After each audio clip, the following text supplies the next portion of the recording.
What's that?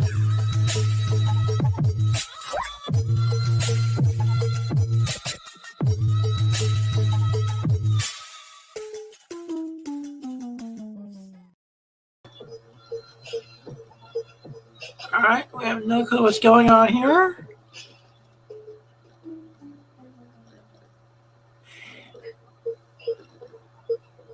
All right, we have no clue what's going on here. Hello, this is Awesome Sauce Radio. This is Wednesday night. What the bloody... Hello, this is Awesome Sauce Radio. No! This is Wednesday night. What the bloody... Motherfucker! No! What the bloody... Motherfucker! Technical difficulties, I think.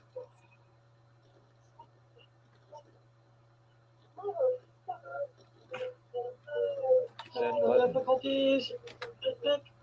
I have no clue what's going on.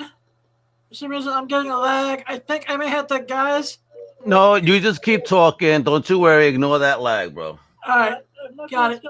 Well, everyone, this is Awesome Sauce Radio. Happy Wednesday night. I apologize for the lag. You just keep talking. Don't you worry. Ignore and I'd like to thank my sponsors. And our first sponsor, of course, is 98 Wednesdays. Get your comic book in a 98 Wednesday each and every night. And, tell them Blind Adam sent you. Want to thank Exotica. Exotica is the sexiest comic book convention on God's green earth. And they'll be coming back in Chicago with deep dish pizzas, titties, all that good stuff. April 30th for May 1st. Of course, the Big Apple Comic Con is March 26, 2022 at the New Yorker Hotel. As soon as I pay Mr. Carbonero the money, I will be set up. So I go to the BigApple.com, check it out on March 26th. We also have Key Collector. Give them a shout out. Key Collector is the best app on the planet. And, this lag really can go suck a bag of dicks. And, I'd like to also give two quick shout outs. The first shout out is to, my good friend, college roommate, and his wife, Jess and Matt. Love you guys. Also want to give a shout out to Tommy Top Hat. And you better be buying the popcorn tomorrow. Popcorn. And like I said, we're trying to work around this lag at the moment. And I'd like to introduce my guest, because we got a really great show tonight. We're going to be talking about one of the greatest movies of all time. Shadow, Steve, how you doing? Oh, doing all right. I'm looking at the world, and and I'm seeing things like obey and conform and marry and procreate. Oh, wait, I should be taking those off, shouldn't I? Well, anyway, life is good. Aside from the lag, we'll make that work. And yeah, They Live is a really great movie. I'm a big fan of John Carpenter, have been for a very long time, and I can't wait to get into this. Aside from the lag, we'll make that work. And yeah, They Live is a really great movie. I'm a big fan of John Carpenter, have been for a very long time, and I can't wait to get into this. Cool. And Roddy Piper is my childhood hero. Mm-hmm. This is my favorite movie of his. The site with Keith David and Roddy Piper's legendary. Crap. I'm blanking on the actress's name. Meg Foster. Meg Foster, thank you. She's awesome in it. you got a blind preacher, which is cool, and it's one of the greatest movies of all time. It is definitely a notable movie among many notable movies that Carpenter has done. Although I hadn't really seen it until recently. Well, not the whole thing. I had seen like a good part of it, like bits and pieces, but I finally went and saw the whole thing, and I find it holds up really, really well among a lot of his work.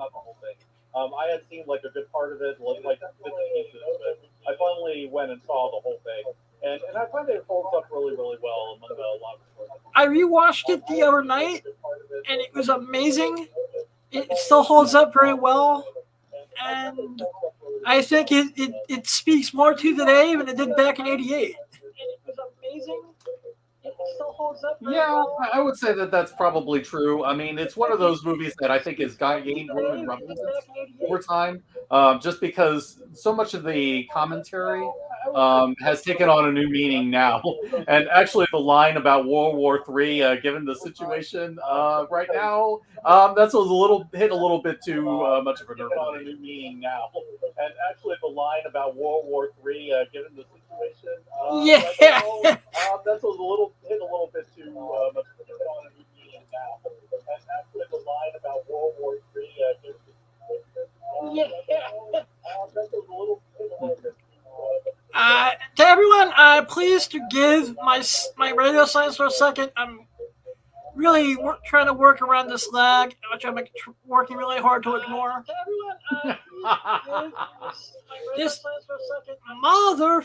Really trying to work around this lag. Maybe it's the aliens from They Live. They found out that we know about the singles and can see. Yeah. And they secretly run the entire planet, so yeah, that kind of makes you wonder about what their real plan is. They found out that we know about the singles and can see. Yeah. And they secretly run the entire planet, so yeah, that kind of makes you wonder about what their real plan is. Yeah, so they also, if anyone wants to find it, there's also a really cool commentary track on the DVD with Piper and Carpenter, which I think is amazing as well. They also, if anyone wants to find it, there's also a really cool commentary track on the DVD. So what points about the movie did you want to talk about? I mean, we've got a lot to discuss really with this movie, a lot to unpack. I like to talk the character of Noah. What points about the movie did you want to talk about? I mean, we've got a lot to discuss really with this movie, a lot to unpack. I like to talk the character of Noah. Okay. And how the character of Noah is. Noah actually means nothing.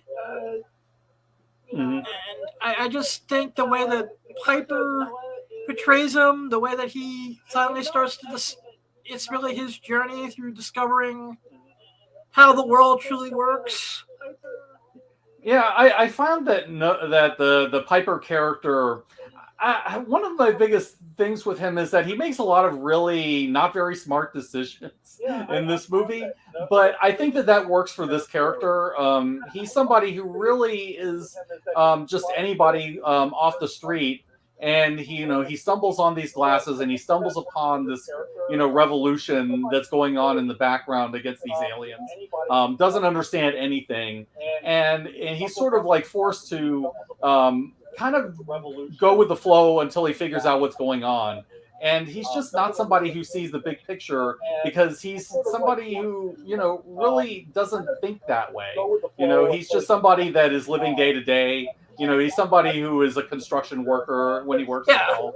And, he's living on the streets. And, I think he's just wholly unprepared to be the hero of this movie, but that's also why it's so interesting. He is completely out of his depth the entire time. And I think that gives the movie a certain amount of charm. To be the hero of this movie, but that's also why it's so interesting. He is completely out of his depth the entire time. And I think that gives the movie a certain amount of charm. To be the hero of this movie, but that's also why it's so interesting.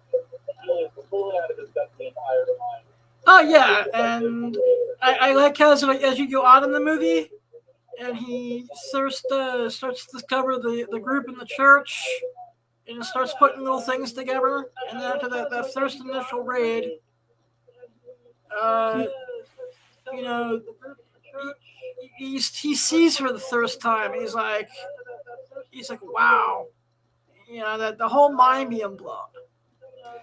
Yeah, and I that's really one of the things that struck me as well. One of the movies I really like is Joe versus Volcano, and there's a line in that movie about somebody being truly awake for the first time and being in a state of constant amazement. That's basically Roddy Piper throughout a good part of this movie. Once he starts putting on the glasses, once he starts seeing the world for the way it is, rather than the way that it's constructed for him to be, the way the aliens want him to see. And when he starts seeing past that, you know, he just looks at it. He has no idea what's going on. He has no idea how to deal with any of this. And so through a series of events, he actually makes things worse for himself, you know, because he can't stand by and just let the aliens get away with it. And it's admirable, and it's awesome as well. That first moment, like right afterwards. Stand by and let just let the aliens get away with it.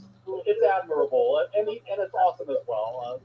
That first moment, like right afterwards. Stand by and let once again, I do apologize. I'm not ignoring the guest. I am listening to like 8,500 audio tracks. And once again, I do apologize. If the people in the back can try to knock out the lag, that would be awesome sauce. And, you know, if not, we're going to have to make people either put on these glasses or start eating trash cans. Because Keith David as Frank is great, and I like the way they become friends throughout the movie. Yeah, Keith David is an actor I really, really like. Those of us on Sloppy Spoilers, if none of you have seen that show, we talked quite a bit about Riddick. And for a couple of the movies, Keith David was part of that. I really like him in Mass Effect. He was the voice of Admiral Anderson. So, you know, with Keith David, you always get that amazing voice. You always get that presence, no matter what he's in. And he's an actor who's always memorable, no matter what he's in, even when he's in a small role. And I really like the character that he played in this movie as well. Yeah, they're friends, but they take a long time getting there. Mainly because the Keith David character is trying to get past his own fears because he doesn't want to get involved. He doesn't want to lose what he has if he takes the risk of getting involved. And he's constantly pushing Roddy Piper away. Like, why are you pushing this on me, man? You know, why are you doing this to me, man? And it actually gets to the point where they come to blows in this really awesome fight in the streets, you know, and as Roddy Piper's trying to make him wear the glasses, and Keith refuses to wear them. It's just amazing stuff. 8-minute fight. Yep. And it's a really well choreographed. I mean, you can see that they're actually taking hits, and Roddy Piper is really selling it. You know, using his wrestling experience to really make that work. And they rehearsed that fight for 3 weeks. I read. Yeah. It looks like a scene like they took a very, very long time to rehearse and just get just right. So yeah, hats off to Keith David. Hats off to Roddy Piper. They're great together. It looks like a scene like they took a very, very long time to rehearse and just get just right. So yeah, hats off to Keith David. Hats off to Roddy Piper. They're great together. Oh yeah. And you know. There we go. Oh yeah. And I really think this has some of the most quotable catchphrases in movie history as well. Yes, yeah, and in fact, it influenced Duke Nukem, which I really found was great. You know, I'm about to kick ass and choose bubblegum, and I'm all out of gum. All out of bubblegum. Yeah. Which I really found was great. You know, I'm about to kick ass and choose bubblegum, and I'm all out of gum. I'm all out of bubblegum. Yeah. You know, I also like you know, Meg Foster's role in the movie. Yeah, I will say. You think she's going to be a throwaway character? Yeah, she starts looking like she's going to be a generic love interest. Although I will say I did not trust her from the beginning. she just had this look of she's going to sell you out within a minute because she never gives you really a reason why you should trust her. But Roddy Piper goes to the mat for her, and he puts all kinds of trust in her. And I really can't help but wonder if it's because, he just wants to bang her. That's the only reason I can think of why anybody would trust this woman, because she's betraying him constantly. Whether it's in the beginning, hitting him in the back of the head, whether it's later on when she betrays the revolution at the group, or at the very finale. Like, consistently, the one thing about this woman is that she is absolutely a betrayer, and she's working for the bad guys the entire time. But she has this way where she makes you doubt it. She has a lot of poise. She has a lot of dignity, and that almost makes you makes her a little bit convincing in the performance. But I mean, honestly, that character was just always from the beginning. I never believed her, and that almost makes you makes her a little bit convincing in the performance. But I mean, honestly, that character was just always from the beginning. I never believed her. Yeah. I also really like the blind preacher character, because if you listen to his sermon in the beginning of the movie, that's basically describes the whole plot. Yes, the preacher and the other guy, the guy that was on the TVs, that was hacking the network. You kind of have to listen to what both of them are saying in this movie, because they describe everything to you. You kind of have to stop and rewind a couple of times, but once you start listening to it, it starts to make sense. But it's presented in a way where the first time you watch it, you're just thinking, okay, this is background noise. This is meaningless. This could be anything. And no, it ends up giving everything away. And I feel like the blind preacher, even though he's kind of a background player, I felt like that actor was very convincing in that role. He was very likable in that role, and it's kind of a shame what ends up happening to him, considering what happens at the meeting. Likable in that role, and it's kind of a shame what ends up happening to him, considering what happens at the meeting. Likable in that role, and it's kind of a shame what ends up happening to him. All right, I think. Oh yeah, and like I said, it just a fun role, and it is sad what happens to him. And the people that end up fighting the aliens end up paying a big price for what they're doing. And I think in a way, this is basically like Carpenter saying, yeah, if you want to change the system, prepare to take a lot of hits. And basically they do. It ends very badly, even though they win. The cost is very high. Take a lot of hits, and basically they do. It ends very badly, even though they win. Oh yeah, and I think that speaks to society in general. If you look at the messages that they're trying to talk about in the movie about subliminal messaging. Look, anyone who speaks out against the system eventually gets shut down or executed or mysteriously disappears. Yeah, and you start seeing like very, very cutting societal satire, or I'm not sure satire is a word, but I would say commentary might be better. Especially when you see the moment where Roddy takes off the glasses while he's looking at the politician, and he just kind of looks and says, "Yeah, that's what I thought they were." Especially when you see the moment. Funny moment. Roddy takes off the glasses while he's looking at the politician, and he just kind of looks and says, "Yeah, that's what I thought they were."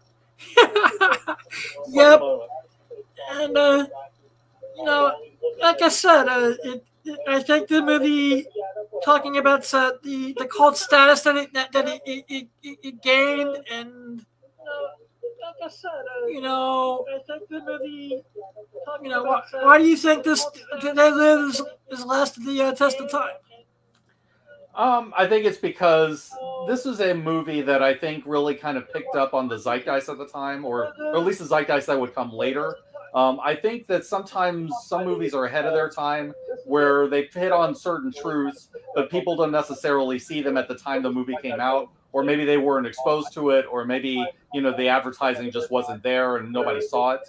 And then later they look back at the movie and they find it. And I think that happened here. I think that that's, you know, it definitely hit on the basic idea of, almost in a way it predated the Matrix, in the sense that, yeah, we got the subliminal messaging. You know, we have the people in power, you know, giving us a narrative, you know, telling people what to believe. But under that, you have the people running the system behind the scenes that you don't see, and you have to look beneath the surface to find that. And so I think that this is kind of a proto-Matrix, at least in the sense of the revolution and what they're fighting against. And it became much more refined, I think, at least in the original Matrix movie. Kind of a proto-Matrix, at least in the sense of the revolution and what they're fighting against. And it became much more refined, I think, at least in the original Matrix. I think it. You know, everyone has their own different, you know, theories about how the world runs, and who's. And in the last 10 to 15, 20 years, conspiracy theories have, you know, become popular. Right. And it really just, I think this movie plays to that. Even Roddy Piper in interviews brings up something called the Brunsberg experiment about subliminal messages. Yeah, and also kind of keep in mind this is the late 80s, moving into the early 90s, where conspiracies were a huge thing. This was before, like, the X-Files would explore this more deeply, and, you know, other kinds of shows like that. So if it had come out maybe a few years later, if it had hit like exactly the right moment, I'm kind of wondering whether it would have blown up really huge. I think the potential was certainly there. If it had hit like exactly the right moment, I'm kind of wondering whether it would have blown up really huge. I think the potential was certainly there. Oh yeah. So I know the reception for this wasn't all that great when it first released, at least critically. Yeah, I would say that the critical reception definitely wasn't there. I honestly, this was a movie that I barely even knew at the time. You know, and I was a fan of Carpenter's from, you know, Big Trouble in Little China. You know, I'm probably like one of the few people who've seen like all the Apocalypse trilogy films, at least that I know of. You know, things like that. And yet this movie was one of those that even I kind of like, okay, do I really want to see this now? I'll come back to it. And then finally did, and it's just one of those things where it's in a way, I think this movie almost kind of reflects the struggle people have of putting on the glasses.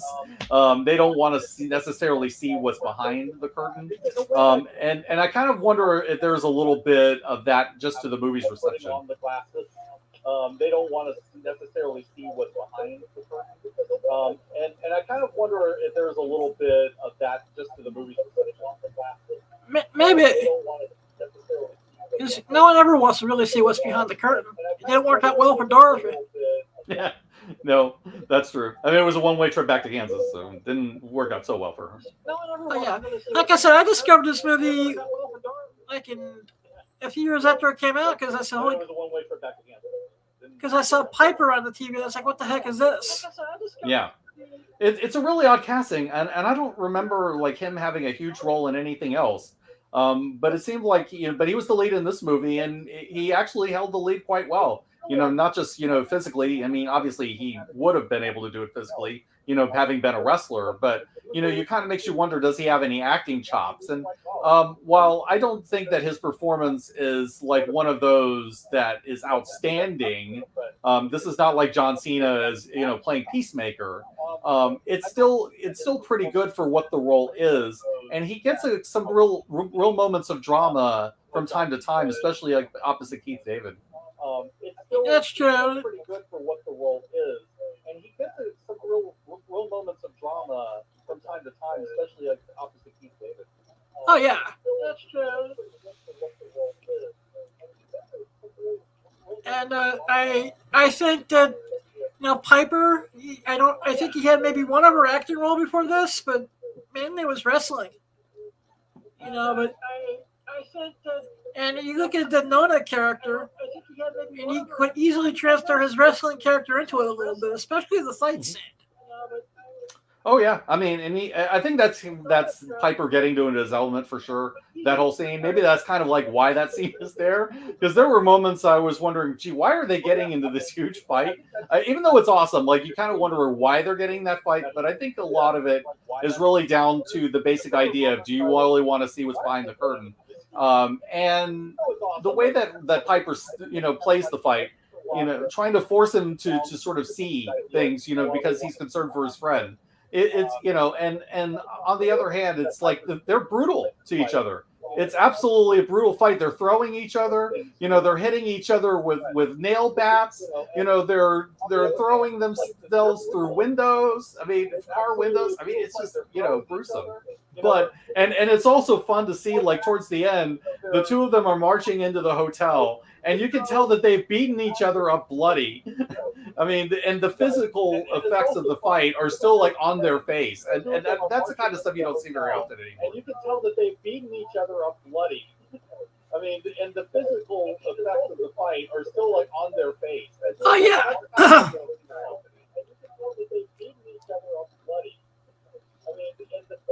Okay. But this is just a great movie that is now almost 40 years old. Hard to believe. I feel old saying that now. I can't believe it was only right before Roddy's death. God rest his soul. Yeah, that was a sad 25th anniversary. Yeah. But I think we can celebrate what he brought to this movie, and I wish he had a longer career. I mean, he could have become truly something, given enough time. He had the presence. Yes, after that, he was also...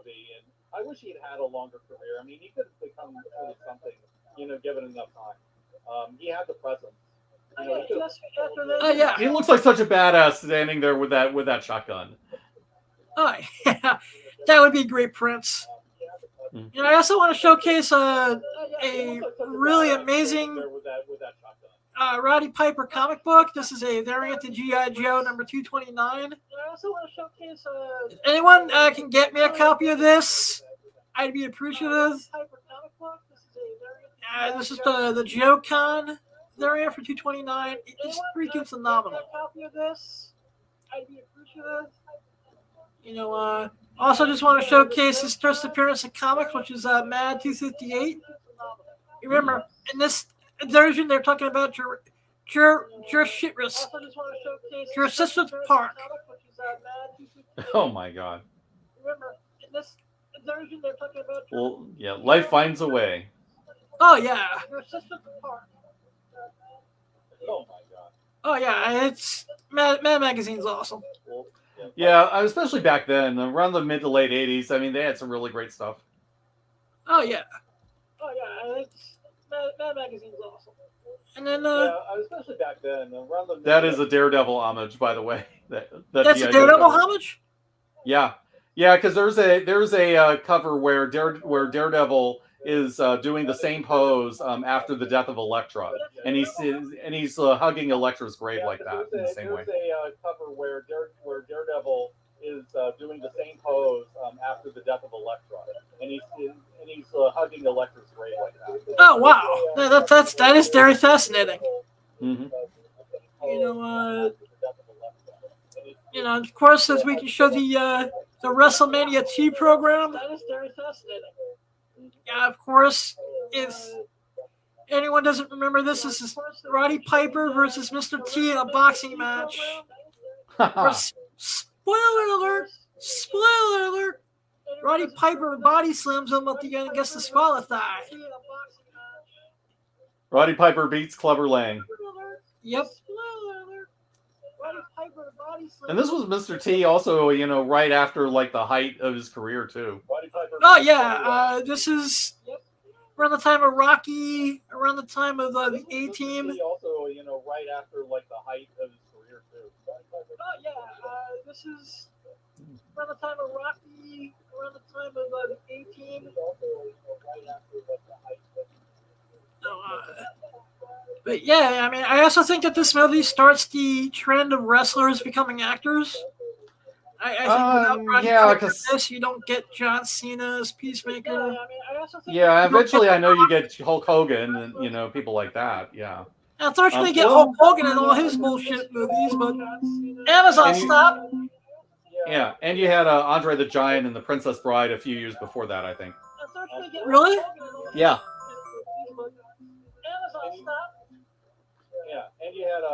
Not of the lead role, but yeah, he was one of the three guys that fights Carrie Elways.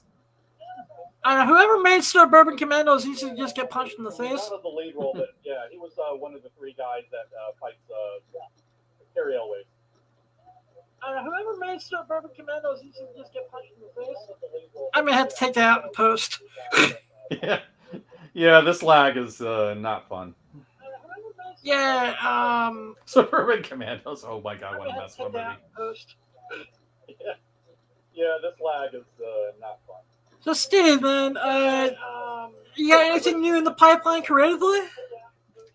Well, right now I'm kind of focusing on Revelation Comics, and right now we have a Kickstarter campaign for a book called Crusader. It's not written by me. It's written by my partner Mike Nunnally, but it's drawn by Tozen Awasika. He's the artist who does Blitz and the Omen comic stuff that we work on together.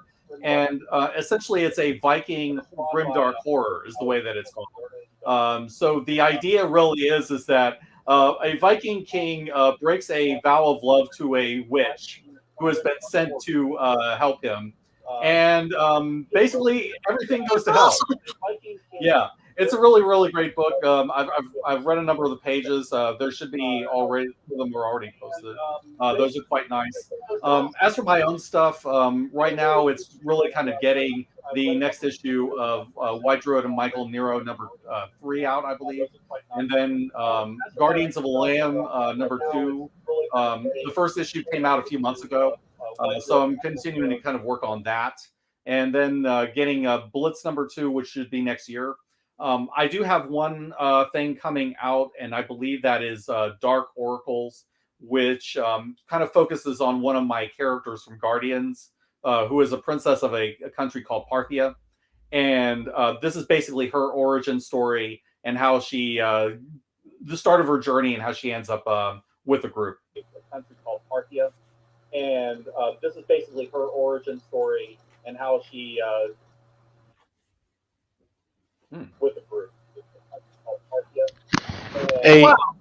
hey, Adam, do you have like a second TV going or something like that? Because there's a weird echo going. Yeah, I know. I can't figure out what was up. It's been like that. Do you have like a second TV going or something? Hey, Luke, is that right if I log out and log back in real quick? Go ahead, man. I'm going to give Lucas the command of the show for a couple minutes. And I'm going to log in and log out because this is going nuts. Roger, go ahead, man. Yeah. All right, man. Freaking, I am chitlins, greens, and cornbread. I am the drunken fool of Comic Crusaders, man. Nice to meet you, sir. Likewise. Support Revolution Comics. Looks like El Productor, freaking Big Al, still sitting there behind the freaking scenes in the freaking dark. He don't want to show his face and say hello or nothing like that. He's too cool for that. He's too cool for school, man. That's just the way it is. So once again, we are with Shadewing. Who are you exactly, sir? Oh yeah. So my real name is still Steve Sellers. I'm the writer for various comics for Omen Comics and Revelation Comics. In terms of what I do as a Crusader, I write reviews of TV shows, video games sometimes.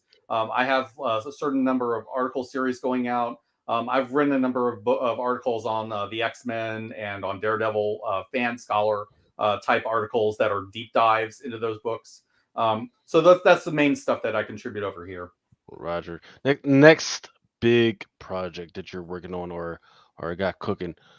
Next big project. What is it? And I want to give a shout out to Creed. Freaking, hey, what up, brother? Freaking, thanks for joining in. So Shaywing. So what's the next big project that's just on the wings? That you're freaking either want to give a lot of effort or it's just like out there. What's the next big one? Well, I think I've talked about most of it. There is one other thing that I can tell you that's official, and that is a I science don't fiction care series about, called man. We don't Shockwave. care about no official. What are you talking about? That jump Okay. big, go big, big. Yeah, well, let's see. Yeah, so there's Shockwave, which is a sci-fi series, which is kind of centered on 500 years in the future. Basically, what happens is that there is an exploration group that goes to another planet, and then everything goes completely wrong as a massive shockwave hits Earth, and basically in the solar system, and basically causes a massive disaster from which the entire, shall we say, system has to recover from it. And it's basically dealing with various people. It's the survivors of the ship trying to get home. It's a group of people on the moon that were freed from a black ops site that were knocked out by the shockwave. And basically various other people here and there trying to rebuild the government, shall we say. And so that's one of those ideas that is still kind of in the works, but that one is coming. And then beyond that, I did a fantasy short story for Perspectives, which is from ASAP Comics UK, featuring a character called Ashlyn Frost. It's very Moorcock style, dark fantasy, and I'm planning on trying to build a full-length novel with that. Okay. So these ideas, they're just like at the comic book stage, maybe a comic Right. book stage or Yeah, just they're in the stage. they're in the development stage as I work on these other things that I'm doing that are more, shall we say, more scheduled sooner to come out. Okay, all right. So, what about podcasting? Have you done any podcasts? Like, because a lot of the comic crusaders, they're into podcasts right now. Because I don't feel like freaking writing all day every day. So some of the podcast, are you on any of the podcasts that I might know? Well, I think you would know Sloppy Spoilers. I'm with Okay. DT Nemesis and Jeff Racy on that. I'm also a member of Cinema Crusaders podcast, where like every Friday we cover basically a different movie. So that's also with Nemesis, Bracy, and Lance Lucero, aka Warehouse 9. Adam has been loosely part of us. And then Oh, beyond that, I also do a podcast that's not part of the Undercover Capes Network, which is our Omen Comics, Omen Revelations podcast, which is the one that we do for our Omen Comics work, which is basically like we'll cover writing things, or we'll cover pop culture concepts or characters. Like, I think recently, I think the last one we did was the discussion of the Seder book, but also previously to that, I think the last one we recorded was Captain America, yeah, and Punisher, yeah. I think those are the last ones we recorded. okay. Those Well, will be coming out in the future. Well, it looks like we actually got a trailer for Cinema Crusader. So let me run this real quick and see Yeah, what's going on. sounds great.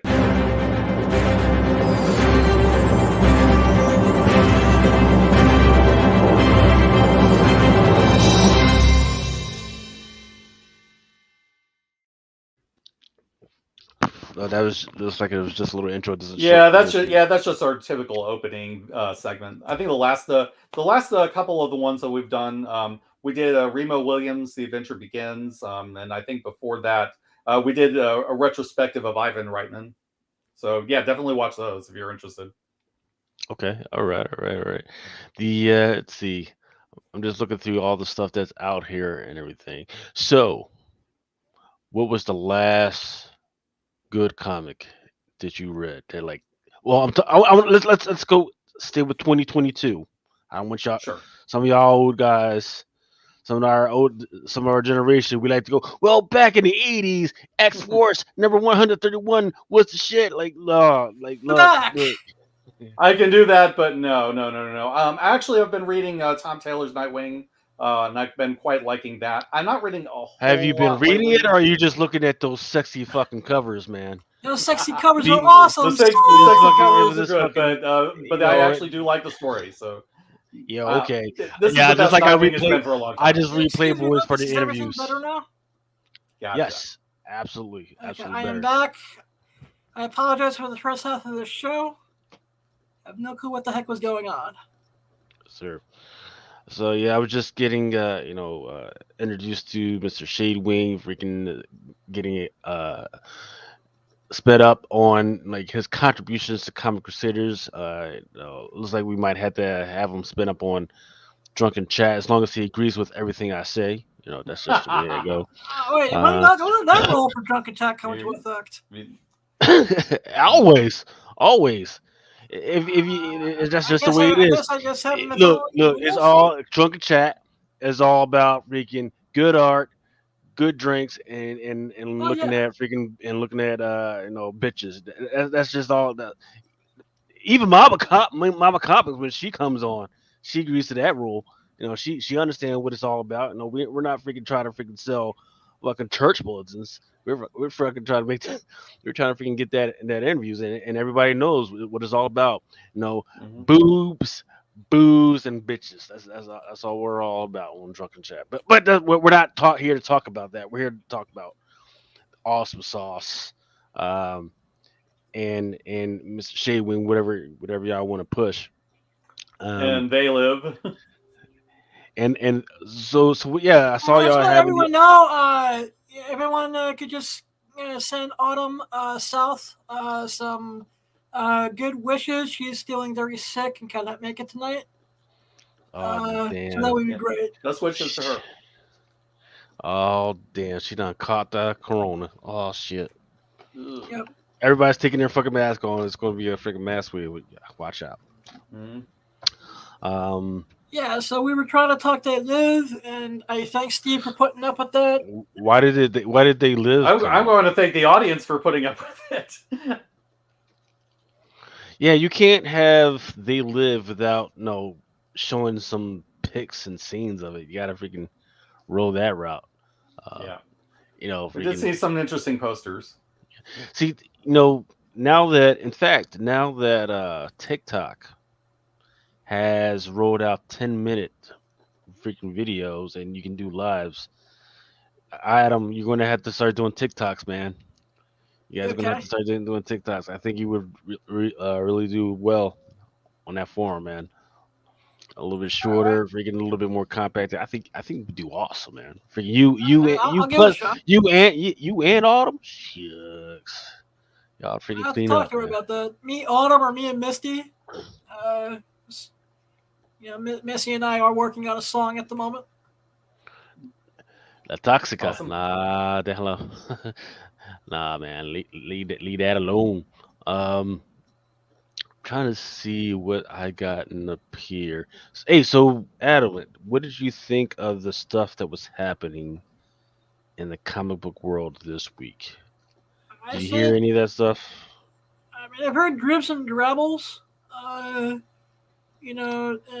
as always, it's always another insane, crazy week in the world of comics.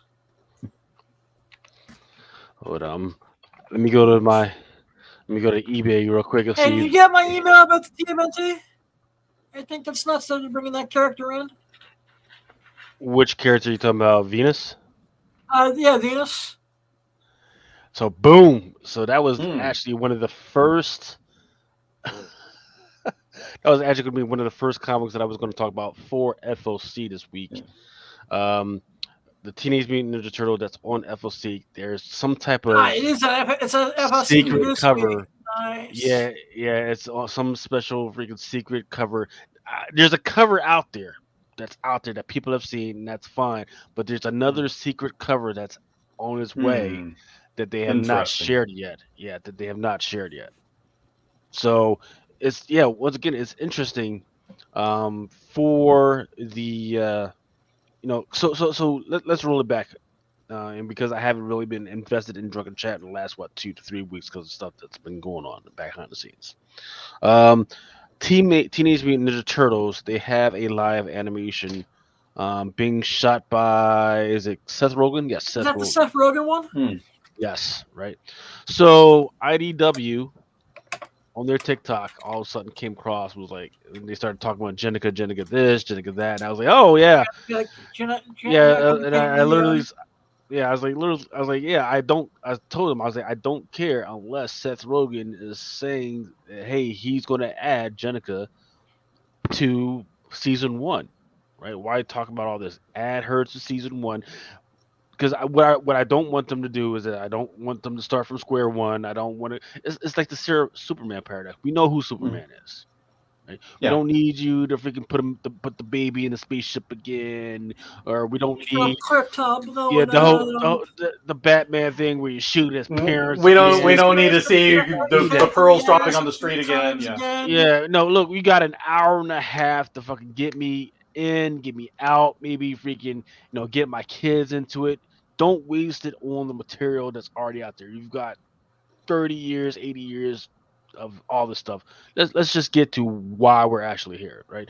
So let's get on to the new stuff, right? How about let's get into the Jenica stuff. Let's get into the last Ronin stuff. That's the stuff that people Mhm. are actually going to want to see and want to watch, right?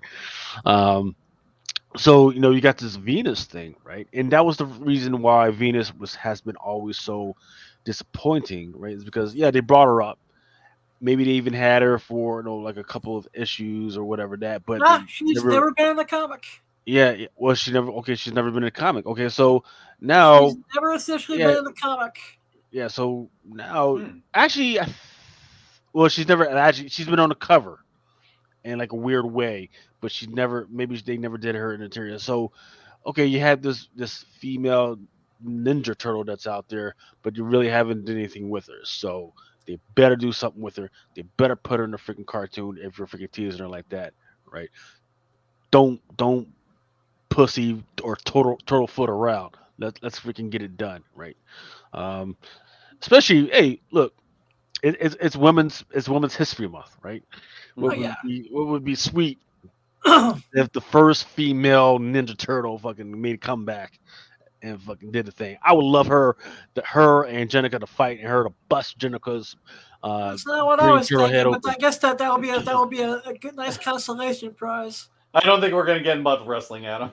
And That I would, was that would, thinking of an April Venus Jenica three-way, but that's just me. okay. This is Awesome Sauce Radio. How Without how going how on. how would that even look? Because turtles they just lay eggs. They don't really get into it like that. But That's true. leave it up to Adam to make me just question. But yeah, but I think if they do bring her back, it needs to have an impact. I mean, you can't have that kind of anticipation for a character people want to see and then blow it, on a nothing That's role. what I mean, last Ronin that it has to that have an impact. yeah, that was literally what last Ronin was. Everybody was like, "Oh, this is cool. The story sounds like it's going to be cool." And then for the first issue, we were still there. We were like, everybody was running all over the place, speculating Hmm. on who this could be. And then the rest of the story, they just blew their load. They couldn't wait until the very last issue because it was only like what 5 or 6 issues, It's only a 5 Yeah. issue set. but they blew their load on the second issue, or is it the second or the third issue? And everybody now remember how hot everything was. Now Oh yeah, nobody cares. it's Now cold. nobody It's cares cold as about ice now. Nobody cares about Yeah. Last Ronin, and then they have the Right. nerve. IDW has the freaking nerve to put out fifth prints, sixth prints of that bull. So I don't know. I think there's like 7, maybe 8 prints of the last Ronin Oh, number 1 jeez. with all the variants, everything. Let's see. And I think the delays killed it a little bit too. It's like, are you selling it to people that are reading the comic, or are you selling it to speculators? I think we have our answer. So here's something that I haven't seen anybody talking about. So Adam, what I hold in my hand is a copy of Moon Knight. Mm. Nice. Is that It's a the copy of 9? Moon Knight. Issue number 9, and it's the only copy that's out there right now. It No looks like it's a secret. variants? It's maybe there was like a 1 in 25, I believe, right? Okay. But this was not one of the incentives. Mm. So this one that I'm holding my hand right now is a secret variant. Oh It's out wow. there. It's a secret variant. No, there's no copies on eBay right now. Nobody else has been putting it on Instagram. I did put it out to Mel, and I think he was scared to put it out because he wanted to go down to Midtown and freaking check it out first. Okay. But yeah, it's That is weird. awesome. It's weird So because Marvel is usually back on the secret variant game.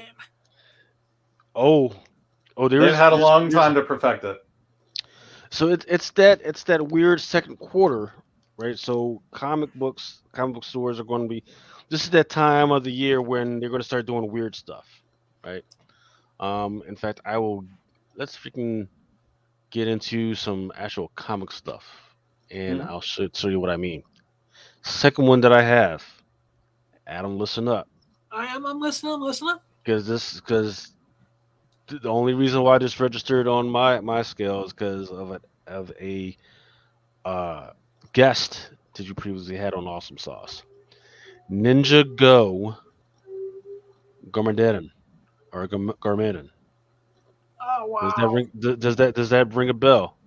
It does, and I'm. You remember us talking about Ninja Go previously on your show? Refresh my memory real quick. So I forget the guy's name, but he works for um. Oh, There's wait. that Was that the big clutch episode? maybe I don't remember. So there's a company that works with Image to put out these special variants. I forget what the name of the company is. They've done special versions of like The Walking Dead and have you. And whenever there's like a secret variant, they're smack dead in the middle of it when it comes to Image. Hmm. And this guy, he said, "Hey, we're probably going to do something for Ninja Go." Nice. So as I'm looking at this right now, there's a Ninja Go. There's cover A, which looks pretty good in its own place, and then there's a second one that's out there. Skybound. That's what it's called. Skybound. Yes. Oh, yeah, that's Robert Kirkman's company. Right. It's called Skybound. Right. Yep. Big Uh, shout so out to Big Clutch. yeah. So Skybound. There's a one here where it's like a purple ninja. I forget what the name of the actual type of ninja it is. But whenever these guys pop around, they usually do something weird where there's a secret variant. Maybe like there's like a pink, uh, you know, signage, or there's going to be something weird with that. So I just want people to keep an eye on that because there's going to be something that happens with this one. Ninja Go Gorman in, and I don't remember who you had from Skybound Yeah, on the show. I had Sean Kirkman, Big Clutch on. Okay. So coming out as well is going to be on. Once again, these are ones that are going to be on FOC this week, so you still have time to get with your comic book shop and have them ordered. T127. Good Ninja Uh, Go. Yeah, Ninja Go Garmadon or Okay. Garmadon. I think that's how you pronounce it, Garmadon. Zombie also by Image is going to be Zombies versus Robots Classics. Okay. Scumbag. I can't believe this one is still out, but Scumbag is going to have a homage to Jaws. All right, someone This is one you actually thought it doing was a safe to go smart back in the water. homage. Hey, Steve, as a creator, how do you feel about homages? I think they can be done well if it's something that does a good job of bringing people in, but you have to be able to back it up. I mean, you have to have things in between the pages, to justify that. And I have to No, say, you I don't. would prefer. No, I would, you don't. No, you don't. No, you don't. Maybe If that's if a preference then. yeah. No, it may be for a preference for you, but speculators that are Right. paying big money on comics, Yeah. no, it doesn't. It's Okay, got to fair enough. have one of two elements. Either you got to promise us that it's going to be in a TV series or a movie, and even if we read it and it looks bad, terrible, but if you promise us, hey, this is going to be in a TV series, whatever, Yeah. we'll buy that stuff. Or the cover is banging, and I'm talking about like front flash, back flash. It has to make you want to turn the page. I mean, I would say that's No, reasonable. it doesn't. Well, that's interesting. I'm sorry to crush writers' dreams and everything. No. I'm just curious about how you see it. That's I'm not. Adam, am I steering him wrong? Am I steering them wrong? Right. So for Yeah, instance, today's So market. tell, so yeah, so I just say, want to so for know. I instance, want to know more stray why you dogs. think that. So Let's just put it that way. here's a great one. Stray dogs. The number one reason why stray dogs hit people in all the right places wasn't because of this inside story, and it's a pretty good story as well Mhm. because of two things. Number one, the art on the front for the cover A, which is really good, um, reminds it hits them in the member berries, right? It hits them with a, Mhm. oh man, Hey, remember, remember? yeah, remember the old '80s Disney stuff like Bambi and everything. That's exactly what Trish Foster has been able to do. Lady in the Number Tramp. Yep. Number two, there was a very exclusive freaking comic that people weren't really tracking. That was the That cover. acetate that you're still That looking for? Oh, I've got me one, but as soon as some knucklehead puts out one for cheap, and I can't believe there was like a 9.6 out there for $80. I can't believe I freaking missed out on that one. And then number Actually, no, that's the one I think of it being the same auction I lost too. Because Yeah, and then thirdly, it was optioned. Hmm. And then once that were put out, we're talking about a book that should cost maybe 3, 4, $5, hit ceiling at 150, 200 bucks. Oh, Right. and it just actually I think it's a little mix of everything that Lucas is saying, but I still feel the story has to be good. yeah. Um, Yeah, I think I it's a think kind of you like looking you at it can't as just to show what are a you good. looking at for value of the comic, or are you looking for Uh, the value of the story that you're reading? I think those are two Okay. different And I things. think it has to be a little All bit right, of both. all right. So while I'm going through this, I will give you time, both of you time, to give me bring up one title that has Hmm. has a good story Hmm. that is still hot in the speculation that everybody's out there like looking for. I'll give you time. Go ahead. So, all right. In the meantime, next thing I'm going to pull up is the Amazing Spider-Man. Right. One of the hottest books from 2 years ago was the Amazing Spider-Man, the Gleason variant. Yep. The hot This one has a shot because it is the Queen Red Goblin as a Gleason. So it's like that 3D type deal, but it's the Queen Red Goblin. Nobody really cares about her right now because we don't know what's up with her. Everybody's been burned by the Red Goblin before, but you know what? This doesn't look bad. They just got to put more meat behind her and promises that she's going to come up and more than just like a couple of issues. We've seen it before though, and we've seen villains like that fade. Yeah, number one is that's done. That's the thing. Number one rule is you don't speculate on villains too much, right? Um, Also, the Amazing Spider-Man, there's going to be a rose beige variant. I think this is going to be. I'm going to have to look Is that an into. incentive? The bish? So there's a cover C or D, whatever, but there's also a 1 in 500, right? Okay. So think about this, and once again, 4.99 per qualifier. So that's tough enough for each shop to go with anyways. 4.99, and then on top of that, this one's a 1 in 500. So this one's gonna be a tough one to get. Is this going to be worth $2,000? Absolutely fucking not. Hmm. This is not her best piece. But I could Well, totally see somebody out there. people need to let her take a nap and eat some food and like take the handcuffs off, man. Yeah.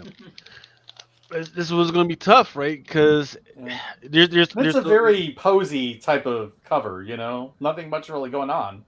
yeah, there's absolutely nothing going on. But the problem is rose beige is still so hot right now. Mm, Hmm. this one's going to be tough. However, what I would say is that if somebody out there sees this, there's going to be that one store out there. That one store that fucking lets this go for like $200, $250. And that's when I you guarantee snatch that shit up. you snatch that shit up. You're like a Absolutely. thief in the night, man. Yep. Also, there's going to be a peach Momoko out there, and it looks terrible. I don't know. What do you think looks worse, the bash or the peach? The peach Momoko. She has definitely done better than this. Once again, people need to let her take a nap and eat some sushi or something, man. But I mean, they're also putting her like on all these other different titles, so there's got to be something people are going for if they're continuing to do that. Mm-hmm. Captain Marvel that's on FLC is going to have a Amazon stop. Is going to have a Raza variant, and it's Mel's about gonna be basically all over that. yeah. I mean, it's basically her like in jail in prison. So I don't know what to do. And actually, you know what? I will say this: Captain Marvel actually hasn't never looked as good as this one right here. I actually like this one. I think this one is a 1/25. Moon Knight by Jung Yeon Jun. This one's a 1/25. Looks really good. Just him flying into the air. Not much else, but it still looks good. And then there's a 1/50 by Segovia. And it's weird because he actually has a spider logo on his chest. I don't know. And that is what very means. Spider-Man pose. Yes. I don't know what that means or what they want to take Maybe away a from tie-in this, of some kind. Yeah. Spider-Punk #1. It's interesting. It's going to be coming out. Like we don't have enough spider books on the market. We do not. Maria Wolf, which is a qualifier, has one coming out. That's basically him playing his guitar while he's hanging from the ceiling. Yeah, that's pretty sweet. I forget the name of this artist, but it's. I guess everybody's caught on to the whole eye-popping colors. Hey, let's go with the bright colors right now. Let's pop it out there and everything, especially when it comes to younger characters. So that's what we're going. That's what I'm looking at right now. Oh, don't forget, Adam. Yes, sir. What's the other thing that you absolutely must have on your cover if you want people to take a look take it seriously? Big boobies. Well, yes. I think we said that already. Nice But back meat. Bubblegum. Somebody Oh, put in you seem bubblegum. interested to get something. I'm all out of gum. I forgot that was a thing. Besides the ass butter. Star Wars Crimson Reign qualifier is one part of the connecting covers. Once again, I think this is by Raza. I don't even know who this character is, so this might be a new Knights of Ren. I'm not sure. Okay. It's hard to tell. It might be Fennec Shand. I can't tell. Yeah. I think they're just pumping out all these characters for Star Wars lately. Yeah. Yeah, but it's tough because they're all dead, right? It's like, but and they're trying to push a lot of the Mandalorian characters. I think, well, at least that's what I've heard. Yeah. Strange #2 is coming out. This one's by Stephanie Hans. I believe this one's a 1/25. We'll have to check on that. I'll have that. I'll have all that good information by the time we do Truck and Chat if I get to do it this week. And so X-Men Red, I believe this is #2. It's gonna have two weird color covers out there. Just this promo joint where it's basically got Storm in different types of positions and everything, but I don't know what they're going for with here. But I mean, on the surface, it looks good. And then there's this one. Storm got lightning coming out of her hands. She's got the same punk rock afro or mohawk type deal. Yeah, they're kind of harkening back to the 80s a little bit with the design. Yeah. West of Sundown #1. This one's a 1/50. No, it's either a 1/50 or a 1/75. It's got the Ma Mabel, but she looks like a zombie. I don't know what they're going for here. I gotta read the solicit. And then Vampirella Rose Beige. Rose Beige has obviously been drinking dipping in too much of the sake because I don't know what in the freak. You can absolutely tell this is a Rose Beige, but I don't know what in the fuck is going on. I think she needs to slow down a little bit. She does. She's going cuckoo. Designer usually has some interesting covers, but they also love to give you tons of variants. Oh man, Dynamite. I They like the dynamite. Like they with their little system because they like the game of craps. They have to have their 1 and 7s, 1 and 11s, and 1 and 21s. Yeah, dude, freaking sold out, man. Now, what is he selling? Like gold now? Yeah. Is it gate? Is it? I forget. Is it gold or is it fucking insurance or some shit? Maybe What it is. insurance and gold. It's crazy stuff when you look up on Fox News and here's freaking JJ doing his thing. Dynamite. Hey, JJ, sit your Steve was ass just like, down. what the hell type of show did I come on today? Steve was just like, never again.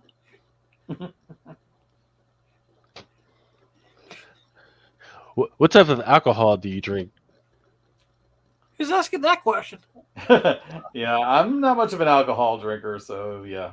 Oh, I guess you definitely can't come on fucking drunken chat, then. Yeah. Wait a minute. I thought that you didn't have to drink alcohol. You just had to drink something. Yeah. Well, you can either drink or you can smoke or you can sniff something. But you gotta get. Well, I'll plead the fifth on the last two. But you know, because there's times when Yeah, but you have it. Red Bull on that drunken chat. Yeah, but you have an actual responsibility with whether it comes to what's it called now? It's not called hidden gems anymore. It's called what? Bitty bits, Braille bits. bro bits. You said? I said Braille bits. Ah, okay. Braille bits. All right. All right. I'm gonna just take a look at what happened this week, and then we are going to get out of here.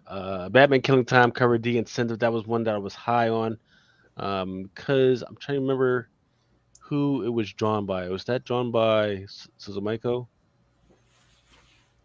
Alex Gardner, and that was a 1 in 25, and nobody gave a damn about that one. I can see this one doing well. Yeah, people didn't give a damn about the Batman Killing Time #1, the Peach Momoko. People didn't like that one. That one is currently sold out. I'm surprised that DC did not do any like high ratio the Batman photo cover for this week. See, the thing is, their stuff is DC stuff is already so expensive anyway. You know, a lot of the stores they're just not filling them right now. There's for the Catwoman #39, that second print that came out. So I need to go back and look at how that first print did because that was hot out of the gate, right? Because nobody was really looking at it. Once again, the price was too high. But now you got the second print, so hopefully that shot down a little bit.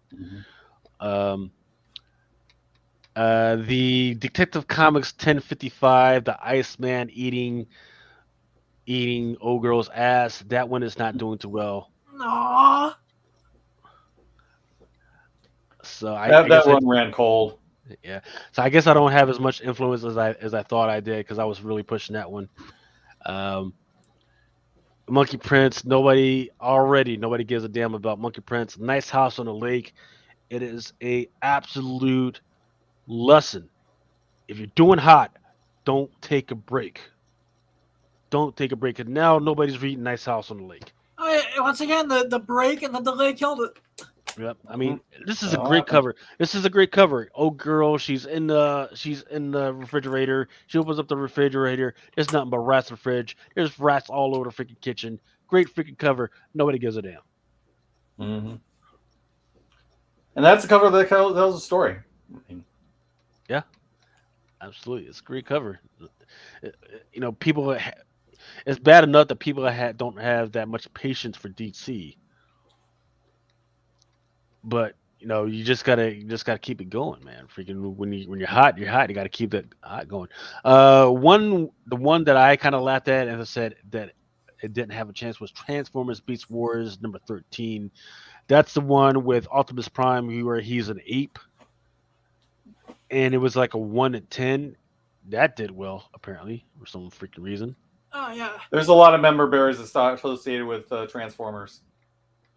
We gotta get Starscream laid. see. Moving on to Image. Let's see how Image did this week. Crossover blanked out. Crossover is still going. It is Yep. still going. It's the one Johnny Let's go. Case book I am not reading. Hellcop. It was interesting the first couple of issues, and then it just kind of. So Hellcop number 5, the Brian Haberlin. That one's a homage to some of the Norman Rockwell stuff. People, it's kind of crazy that our generation, they don't know who Norman Rockwell is, right? So, Yep. I'm gonna get with the girls from Nirvana. Shout out to Mama Comics and Hey Laura, hey Jen. yeah, shout out to those girls. Hopefully, they find some time and we can get together and do a Norman Rockwell freaking special and just talk about that stuff. I know Hell would probably freeze over, but you can invite them to come on here. Hey, I'll be yes, polite. see, I'll be totally but see, professional. but see, that's the thing, man. On a school day, on a school night, that's a tough proposition. We can maybe do a record.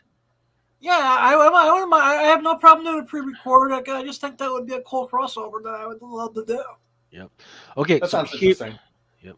Okay. So here's the one that I definitely pushed, and you heard it from me first. This is one of my favorite picks, the Loaded Bible. This is the story about the Vatican. They got the blood of Christ, and they've got Yep. the technology to clone them, and they bring them back, but they bring them back as a fucking vampire, right? Yeah, I remember People- this. I do like that title. People fucking on Drunken Chat fucking laughed at me. What had been selling out this week? Cover B, I think it may be sold out at this point. cover C. Well, cover A is not sold out, and the cover D, the one with the bitch in front of the tabernacle. Is that is one that sold sold out. out? That's sold out. I think That's these sold are out. too weird That's what to I brought up. overlook. That's the one I told everybody about. I was like, yo, I don't know. There's something that, and that's the one that sold out. Now, the incentives, everybody let those alone. And I'm glad they let those alone because those are corny as hell. There is no reason for these incentives. If you want to have an incentive, you might as well have the bitch in front of the tabernacle. Yeah. That one was a good one. I think we could probably add "What the hell is this?" as something that will make somebody buy the book. it's got to be different, right? Because sometimes as soon as you told me about this, Lucas, I was all over it. Yeah, man. Nita Hall's Nightmare Blog. That's another Norman Rockwell homage. Nobody bought on that one. I mean, Alex Ross has made his career out of Rockwell homages, and but it seems like they know him more than they know Rockwell now. Mm-hmm. Rogue Sun #1. The cover B is doing well, but none of the other covers are doing well, so I wouldn't trust the numbers on those. And then we're at the end of Image for Walking Dead. But I will say that of note, there are some TPs that are coming out, and once again, I always say, hey, when's TPs, the trade paperbacks, come out? And people get to read the story, then they go back to, hey, I actually like the story. Let me go ahead and freaking grab the #1s and #2s. So you got the Ice Cream Man, the TPs coming out. That's the one with the Dr. Seuss homage. And then the Me You Love in the Dark one. That one was kind of a crazy one. That's the one. That's one. Yeah, I reviewed this one, and I think that it's got. I think it's got a great premise that would be great as a B horror movie that you could put out there, see if people like it, and then once you get into it, you can actually do an anthology or possibly a franchise. It looks very gothic. It's a weird story that if you do it right, you could build more and more freaking stories off of. Mm-hmm.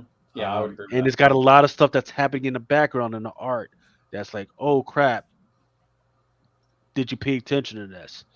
So once again, this one is overlooked because look, this is where it comes into. You see the young lady on the cover. See what I'm talking about? Yeah. No front flesh, no back flesh. This is just like an average person that I wouldn't give a damn about. Absolutely. So that's why a lot of people ignored this title. right? Unless you're absolutely looking out for something that's Titties in the weird, ass, people no are one going to order. cares. Yeah. I don't even care. Even I don't care even if you don't put something on there that has absolutely nothing to do with what's going on inside the book. Made me buy it for at least the freaking cover, so that years from now, after I pull it out of the freaking long box, and I'm like, why the hell did I freaking buy this? And you go, oh yeah, this was a freaking great cover from back in the day. Okay, that's what happens. This way, in 10 years, when it's in a $1 box, you're like, wait a minute, I'll buy this for $1 because it's an awesome looking cover. Yes, sir. Okay, so now we're on the Marvel stuff, and this is where it gets a little contentious because we put out a lot of information. There were some delays for some of the stuff. Sure. Now, aliens. This is look.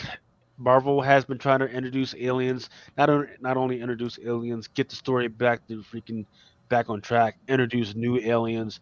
You know, get people interested. So when they actually put out a new project, people are like, "Oh yeah, freaking! There's new stuff out there. I like this. Let's go." And know what? They've actually been talking about some of the other colonies that had to do with this, and I'm here for it. The problem is that this title comes out at a time when I'm too busy reading other stuff. Mhm. That's the problem, right? It needs to come out like at the end of the month when there's nothing else, and I'm like, oh, hey, freaking this alien, I might as well pick it up. But here's what I do think. I think that when there's a trade paperback that comes out for this, I'm going to pick that up. But I'm not necessarily going to pick up these issues right now. I'm just going to freaking leave those alone right now.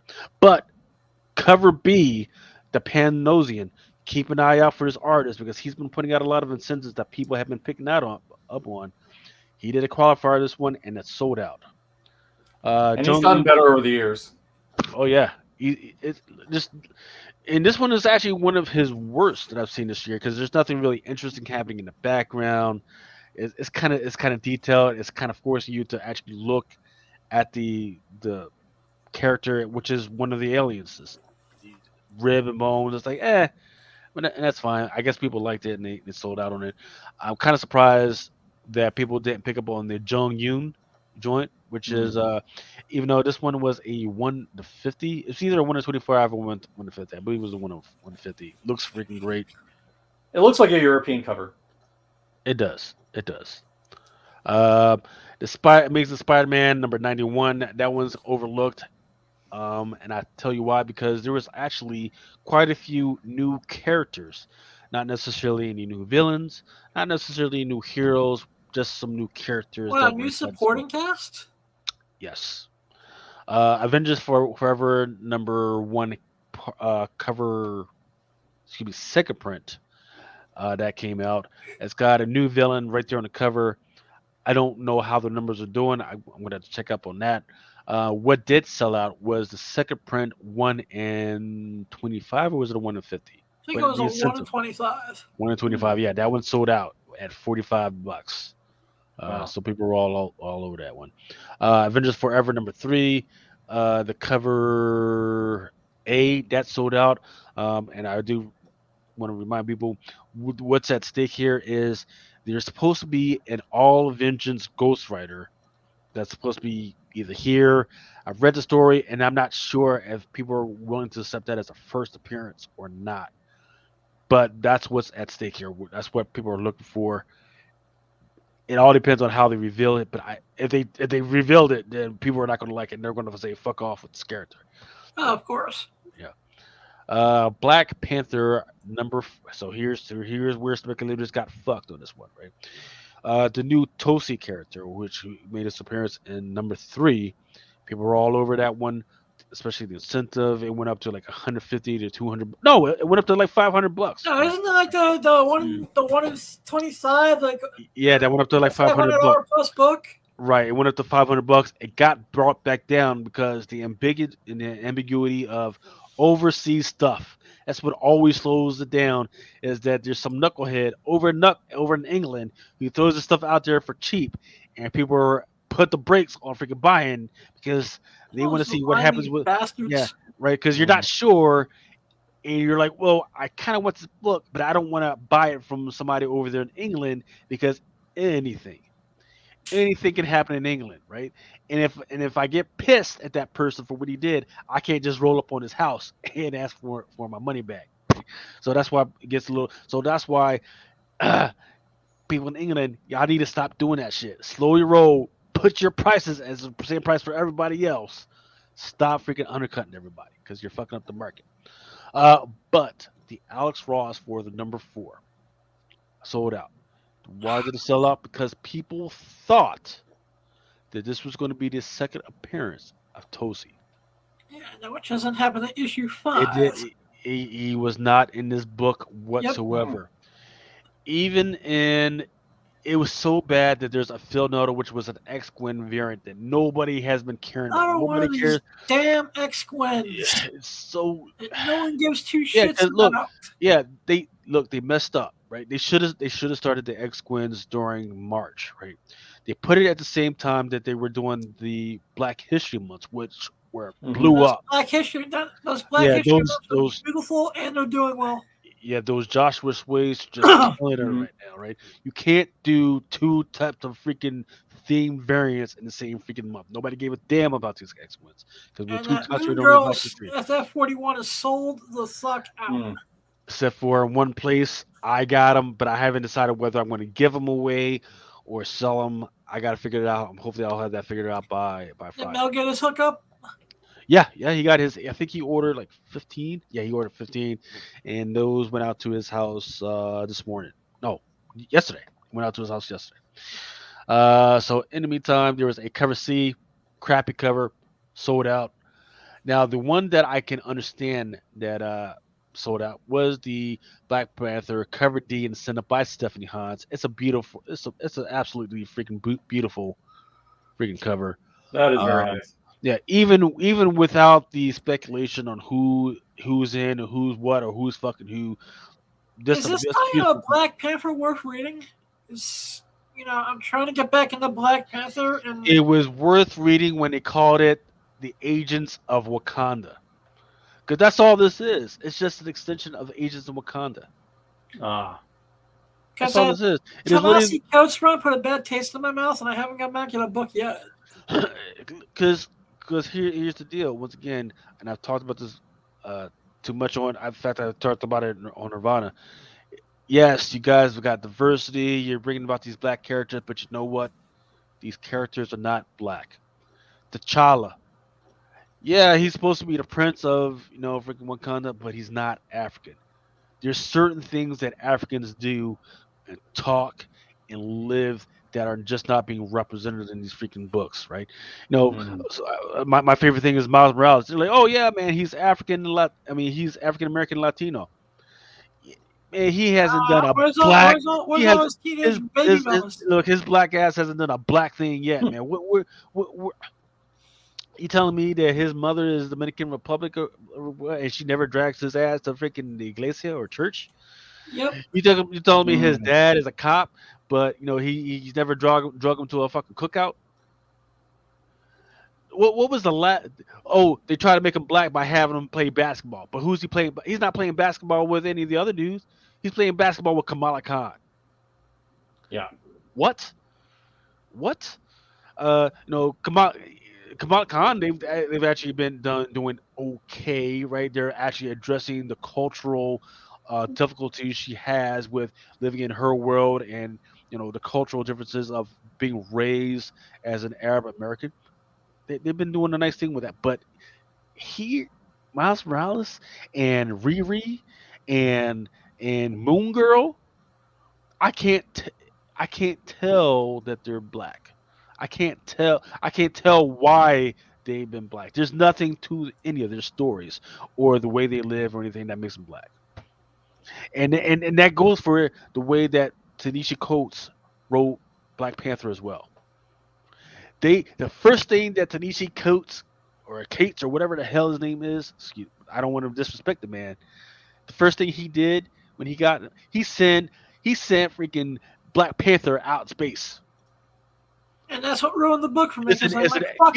He says, "Hey, I've got the story about an African king. What you gonna do with it? I'm gonna send his ass out in space." Fuck. And it went. I tuned out long before that. I was just so bored. and then it wouldn't been so bad. But you know that what happened that like maybe like a couple months before that, during the whole War of the Realms and everything, they sent Moon Girl out in space too. The smartest person, supposedly the smartest person you got freaking got. They sent her little black ass out in space to the moon. Like what? I don't Because understand her it. name is Moon Girl, right? Yeah. Yeah, they sent her else to space. Or they no first yeah first they sent her out in space, and then when she came back, they sent her to another dimension so she could just not be there. So, but I digress. I think maybe they're going to figure it out. I don't know, but let's move on. Yep. Captain America, Alex Ross. Nobody cares about that. No, there's a black once again the Captain America Iron Man Black History joint. That one sold out. I will say that Ross's at Cap covers are ones that I like, but they don't want to make me read the book in any way. Yeah. Like I don't think I'm supposed to be reading all the Marvel stuff. It's been escaping me. Yeah. I don't even remember the last time I read a really good Cap book to begin with. Daredevil Woman Without Fear, #3 by Carmen Cornell, Stormbreakers. It's just a beautiful freaking cover. I would love to see this Nice. as a That's such a poster. great mini. This one sold out. It's just got her with her whatever you call her thing, but it's the colors that pop, right? She's already wearing her normal red. The hair is really interesting. Yes, the hair is interesting and it's against the pink backsplash. Here's what's She's here, back in her OG costume now in that well, cover. so here's what's interesting. Remember, this is Daredevil, Woman Without Fear, Yep. but she's no longer wearing on this cover. She's not wearing the Daredevil costume. She's wearing her old Electra Natasha's freaking. Yeah, so she's not wearing that costume that debuted in Daredevil 25. Yeah. Death of Doctor Strange Bloodstone #1, the one shot. The second print came out. Nobody gave a damn about that one. I think that's gonna be a sleeper. Yep. Fantastic Four. I think you said this one already. The #41, the Salsa Black History Month. I did not see this coming. That one sold out.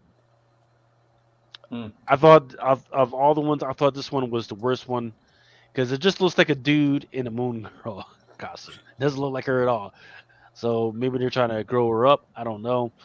But that one sold out. There's a second print for Hulk #3.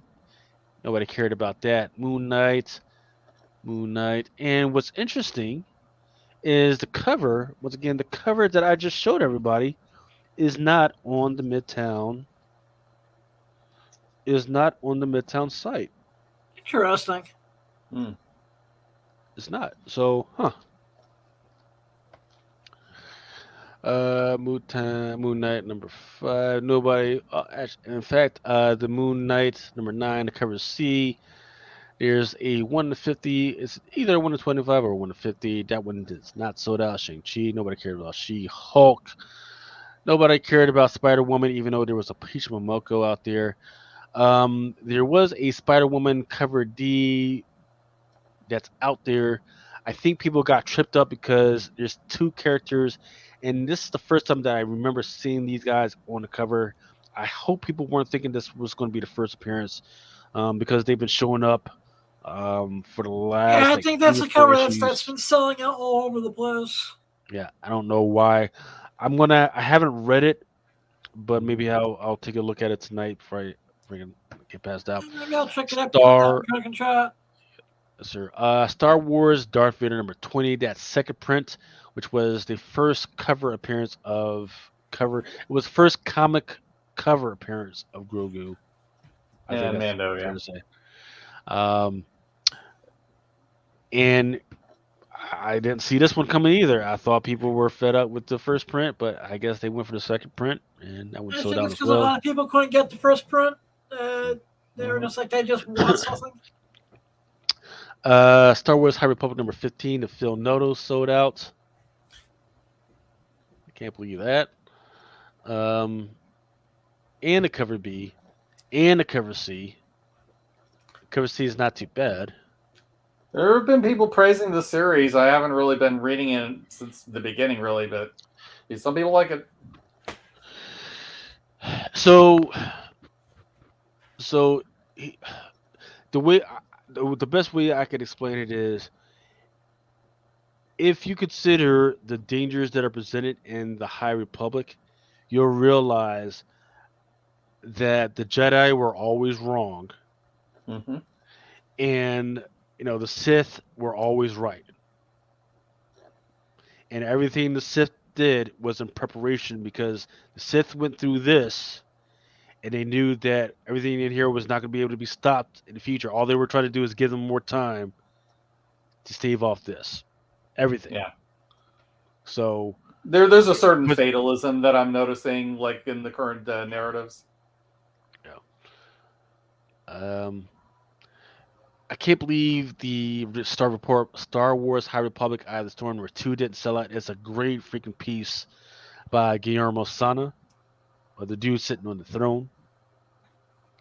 Great piece.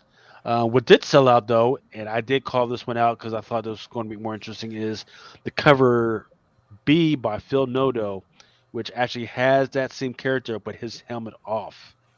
Mm. But this is not his first appearance of when we see his face because there was actually other ones where we saw him before he becomes this, before he takes on his dad's helmet and costume and everything. So Oh wow. I don't. So I'm He's not more sure. interesting with the helmet on. Yeah, exactly. So I'm not. Once again, I think this is speculator confusion over who and what this is instead of actually reading the book to make to confirm what you're speculating on.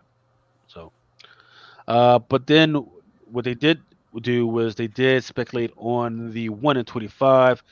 It's a good cover by Miko Soyon, very detailed of the same character. Nice lighting, nice gun, nice accessories. Just a really good cover.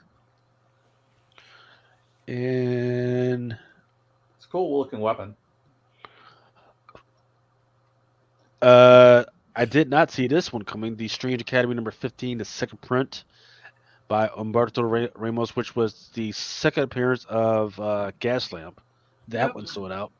I did not see that one selling out. Strange, right? That was the one that had a 1 in 200 by J. Scott Campbell I and think it was a like 1 in 500. yep.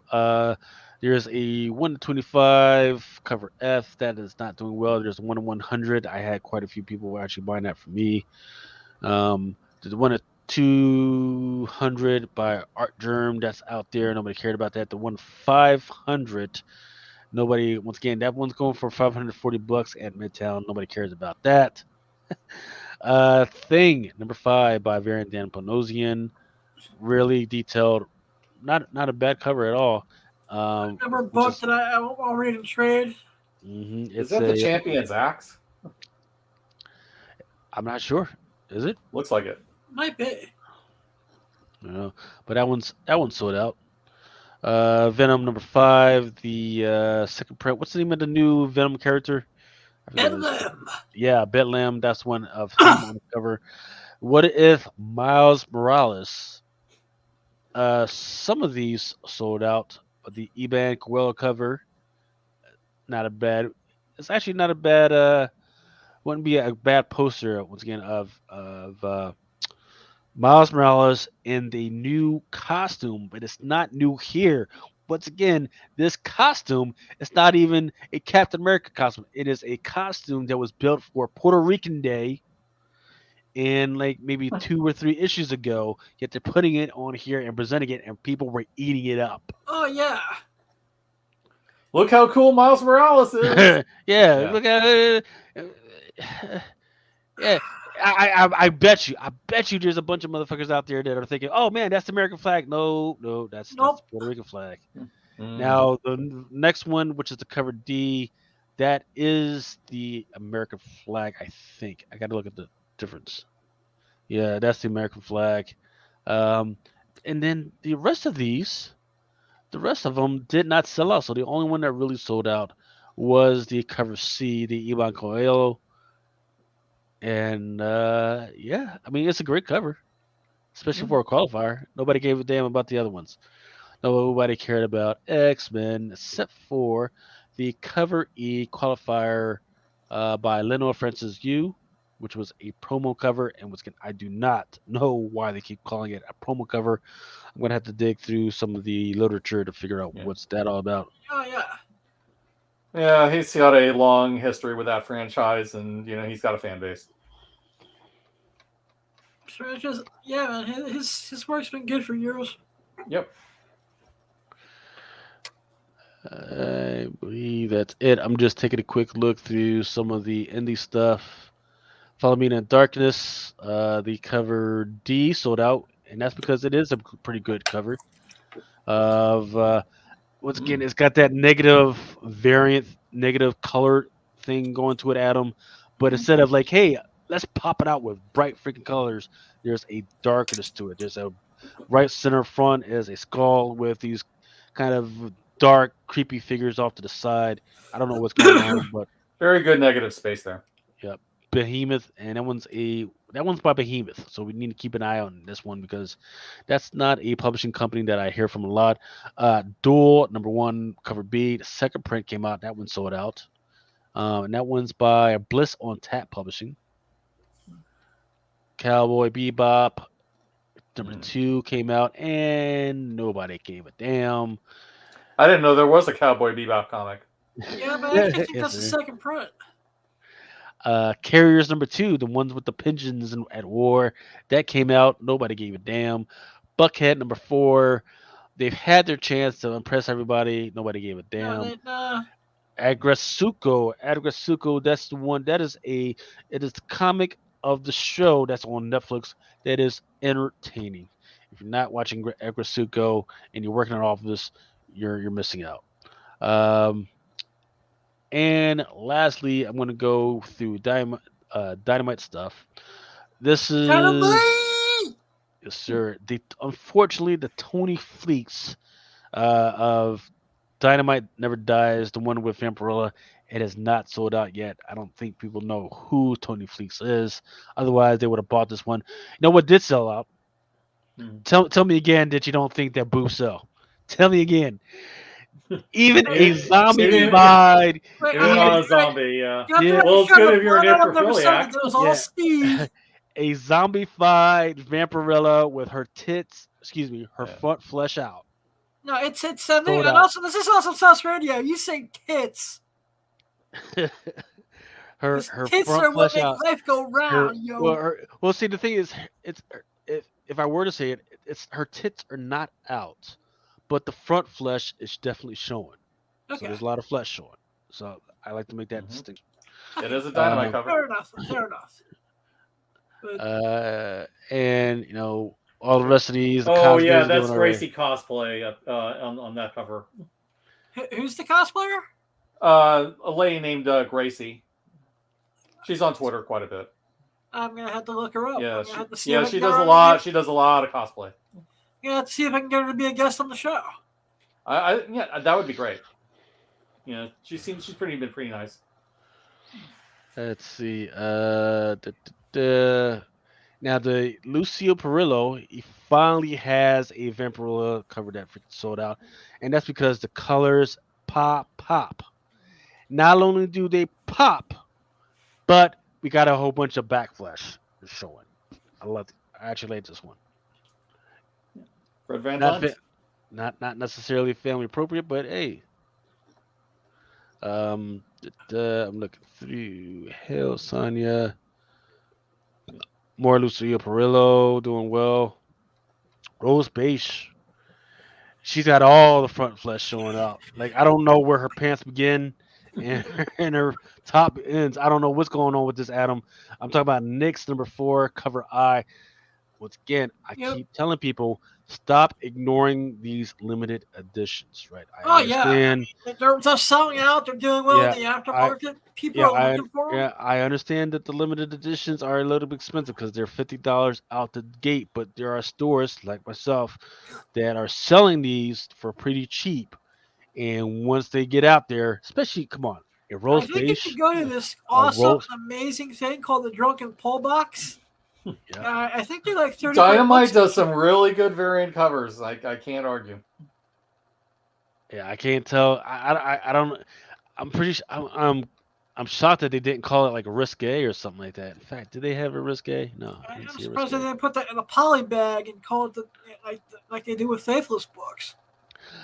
So here's an interesting. The Reanimator has a comic. It's called the Reanimator World of Cthulhu, Interesting. and that one had a limited. Was it? Is this a limited edition? No, it's a cover A, and it's $50. So, Mm. Holy shit! Well, there's a lot of possibilities in the Lovecraft mythos. Sheena Queen of the Jungle #4 is out. Rose Beige did one. That one did not sell out though. And there was a beautiful one. I knew this one. Finally, people are actually starting to recognize Leslie Laree Lee. Finally, right? There's a Sheena Queen of the Jungle cover F incentive. Leslie Laree Lee, beautiful, absolutely freaking beautiful. Sheena with her snake around the neck and everything, absolutely freaking beautiful. This one sold out. They know who their audience is. The cover S did not sell out, and I guess that makes sense. Okay, this one was when I did pull up, but I didn't know what to think of it. It's pretty detailed and it's kind of imaginative.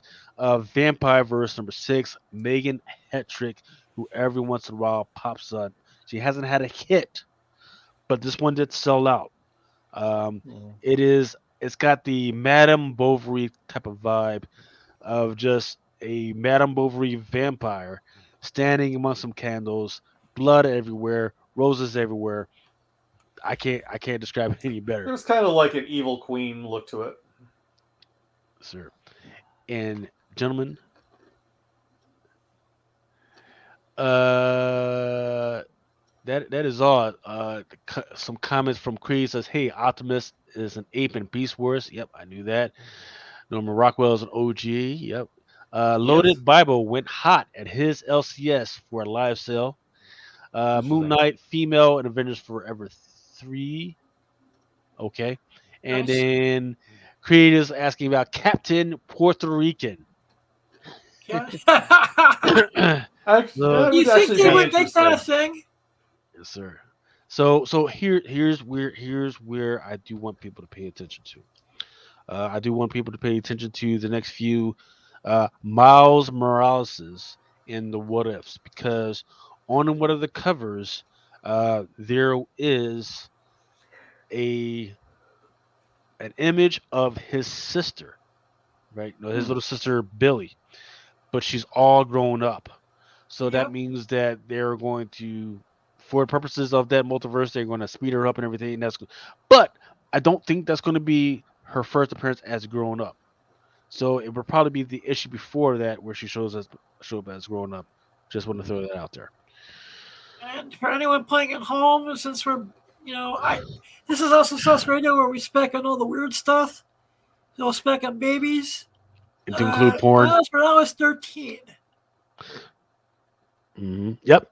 Which is, and there is a 1 to, it's not a 1 to 10, it's a I forget which cover you had to buy, but you had to buy 100% of this other cover, and then you could buy all you want. Yep. And trust me, that particular cover is not out there. So there's the second print, which has her on the cover, but there's a higher or lower ratio or lower whatever that's just not out there. If you could, there's one out there on eBay for like $760. Hot damn. But yeah. So Booyah. but so I would say that if you're interested in all and speculating on Billy, go ahead and bag those second prints now before that gets out there. I also want to point out something out to the people going to see the Batman this weekend. Is that this weekend? Oh Yep. yeah, March 4th. Yeah, Damn, depending you on would what think I would. movie theater you go to, I think it's AMC's. They're doing a Batman on Halloween variant for the movie. So keep your eyes out for that. They better give you something because they're raising the prices on that. What, on the movie? On the movie, yeah. I got HBO Max. I can wait. I'm not in a hurry to see it. Yep. All right. Well, that's all I got. Ray, close us out. I want to thank everyone for putting up with the lag for the first part of the episode. I want to thank my sponsors, 98 Wednesdays, Exotica, Big Apple Comic Con, March 26th for that. I will be there, hopefully, God willing. Key Collector, Bad Dragon, Twin City Comics, all the people who sponsor the show, thank you.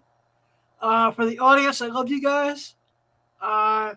Remember, March 30th, if you're not subscribed to the channel between now and March 30th, subscribe to the channel because we're going to be doing the big Pimpin' the Prize box giveaway.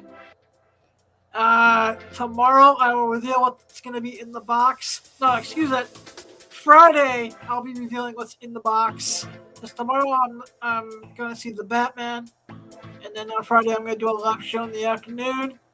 But the only way to get the box is you got to subscribe to the channel. And then if you subscribe to the channel, on March 30th we'll be giving that shit away. Yeah. You don't need sight to have a vision. It's not what happens to what you do about it. Always keep your pimp out strong. I want to thank my guest, Steve. Please check everything he's out. He's all over Comic Crusaders.